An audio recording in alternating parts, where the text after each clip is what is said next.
Hello, my beautiful friends. It's Rachel Archelaus here, and today I want to share with you 5 different ways that you can communicate with your loved ones on the other side, so they say.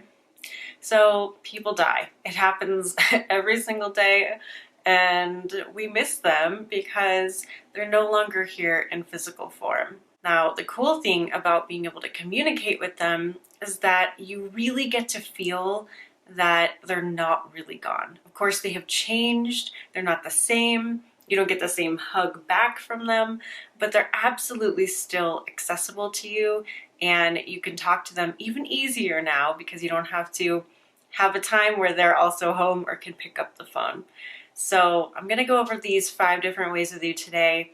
You can play with them all or just one if you want to. And I'm actually going to use my friend Maya as a demonstration of these different ways because my friend just passed away a couple weeks ago and she is super happy to be in this video with us. So here we go. The key to really making all of these work for you is to be in a place where you're not resisting it. So if you're really scared or worried or upset, it's really hard to let any of these work for you.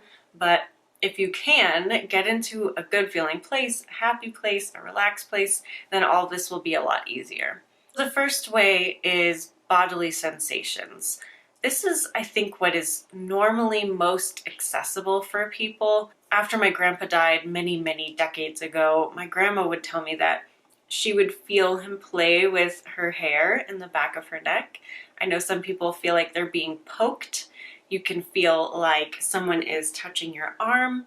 These are easy things that a spirit can do to get in touch with you so that you can feel it.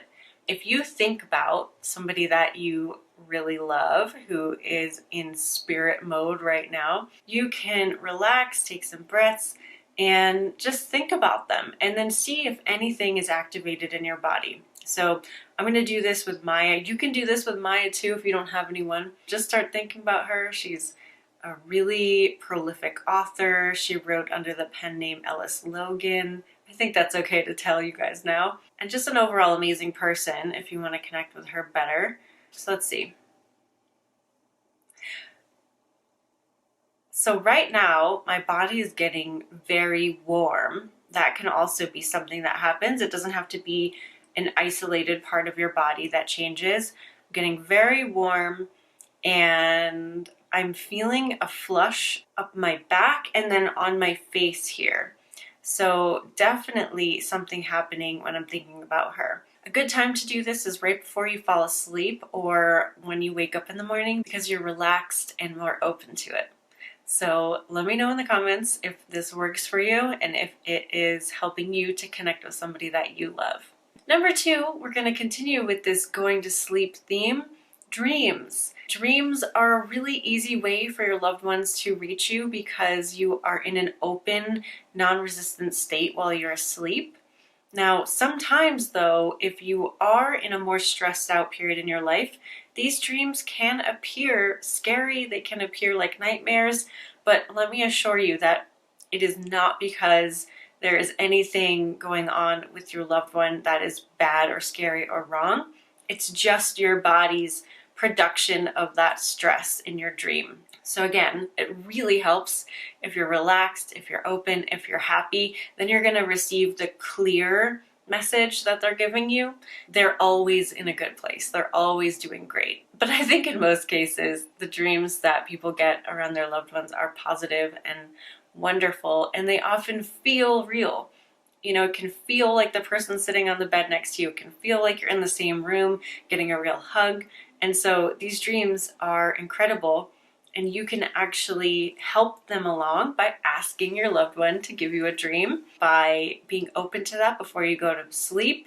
You can say to yourself, okay, I'm open, I'm ready to receive a dream from my loved one. And that makes it a lot more likely that you'll get a dream and that you'll remember it. The third one is telepathy. Obviously, your loved one doesn't have a physical mouth anymore. They don't need to speak out loud, but you can perceive their vibrations in your body. You're just a big receiver for energy, The ideas that you receive, the dreams, everything is just you translating a vibration into something meaningful to you, whether that be words or images. And so your loved ones can now talk to you in your head. So if this trips a lot of people up, you might think that it's you, you might not know what to make of it. Maybe you get random things telepathically that just don't really make sense. All of that's okay and really normal. You can, over time, develop an ease with telepathy where you trust it and you know that you're getting the right things. Some pointers are it'll always feel good if it's from the person that you think you're talking to. So if anything feels weird or wrong or bad, just shut down the communication and get to a happier place within yourself. We communicate with each other telepathically all the time, whether you know it or not. It's something that you can do very easily. If you've ever known who's calling you on the phone before you pick it up, if you've ever had a thought about a friend or family member, and known something before somebody has explicitly told you. This happens to me a lot, actually. I will laugh before someone has told the whole joke, and I'll realize I'm the only one in the auditorium like laughing ahead of time, or in a class laughing ahead of time, because I'm hearing the whole thing before it's actually been said. So you'll start to notice how you're already telepathic, which will really help you in communicating with your friends. To practice this, you can start talking to them. Start a conversation, start to say things, and then like any conversation, you have to stop and wait for an answer. So if you keep talking, if you keep worrying, if you keep thinking like, oh, they're not getting anything back, or when is it going to happen, or right, if you keep that thought train going, you don't make space to hear an answer. So when you try to do this, ask them something or say, hey, how's it going? That's it. We'll do it with Maya. So, hey, Maya, how's it going? And now I can actually see her jumping up and down and like waving her arms, is really happy. And let's see if we can get some words. She's like, I'm doing great, but you already know that. So whether you see images or you can receive thoughts and paragraphs and all that stuff is really just about practice and allowing. So let yourself do it at your own pace.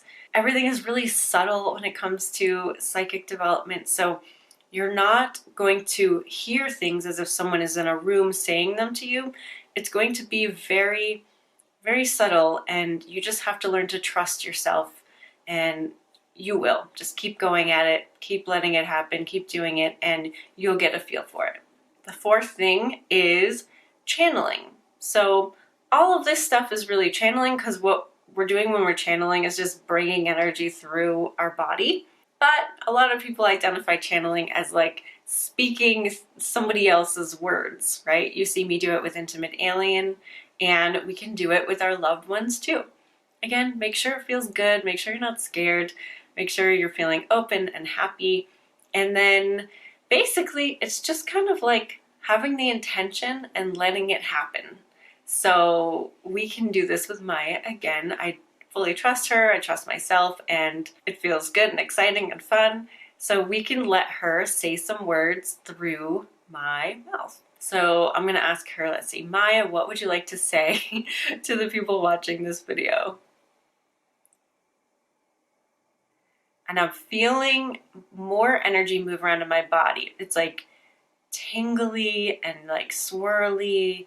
It feels good though. It doesn't feel wrong, but I'm feeling her presence. And I'm feeling, wow, I'm even feeling like some constriction here, which can happen. But not in a bad way. Just, it's like a little more pressure. Like I'm feeling myself breathe differently. And so you will feel the sensations of someone else being present. It's so neat. Oh my goodness. So, okay. So let's let her talk. I just want to say I've known Rachel for a long time. I met her and she was kind of a mess. And it's been so great to watch her evolve over the years. And she's been such an inspiration of mine. and this is so cool to be in her video.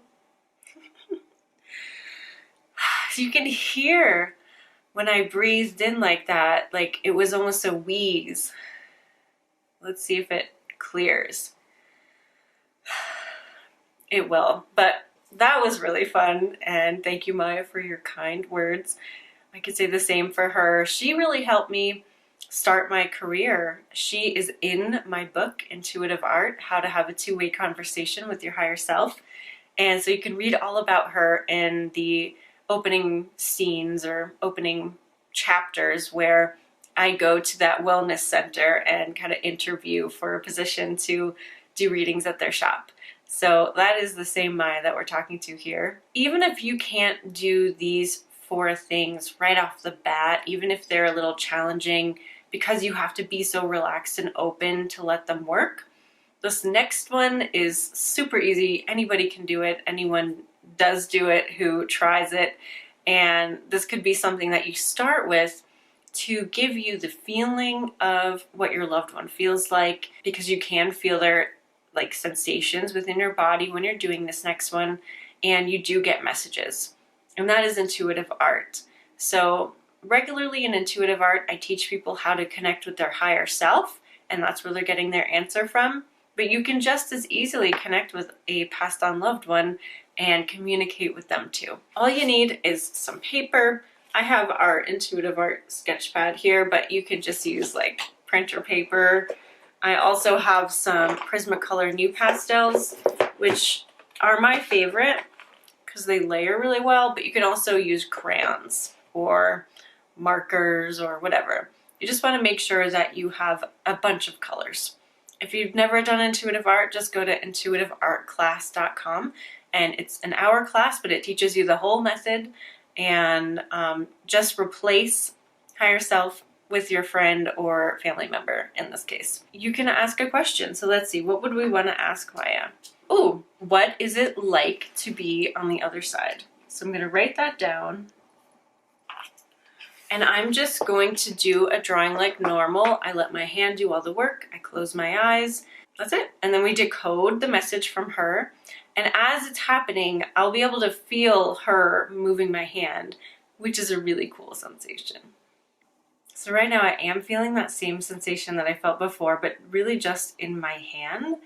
And so I'm going to let it pick the colors for me and guide the motions. And then we'll read it and see what she has to say. Okay. Ooh, this is pretty. So here is the drawing. It's very fall, very fall colors. This is a light brown, and then there's also a darker brown. Brown means grounding, and you wouldn't think about someone being grounded on the other side, but you know, it could also mean like more yourself, you know, like more of you. Here, I think of it as embodiment because we have a body, but it means being more of myself on earth. And so maybe she's saying like she's more of herself there, which would make sense. I mean, we're often seeing through a limited lens while we're alive because we view things in society that don't apply to us, but we think do. We have all of these limiting beliefs that come from, you know, parents and low self-esteem because we get bullied or just whatever. You know, there's a lot going on in our minds that tend to limit our view of who we are, and we don't have that when we're dead. So I'm interpreting it in that way.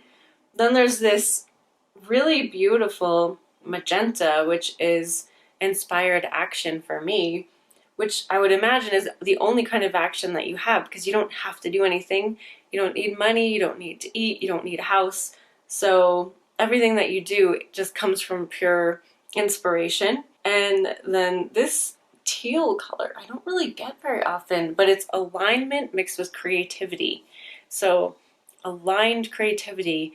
And I have to say, Maya's one of the most creative people I've ever known. And so it doesn't surprise me that there's more creativity and inspired action.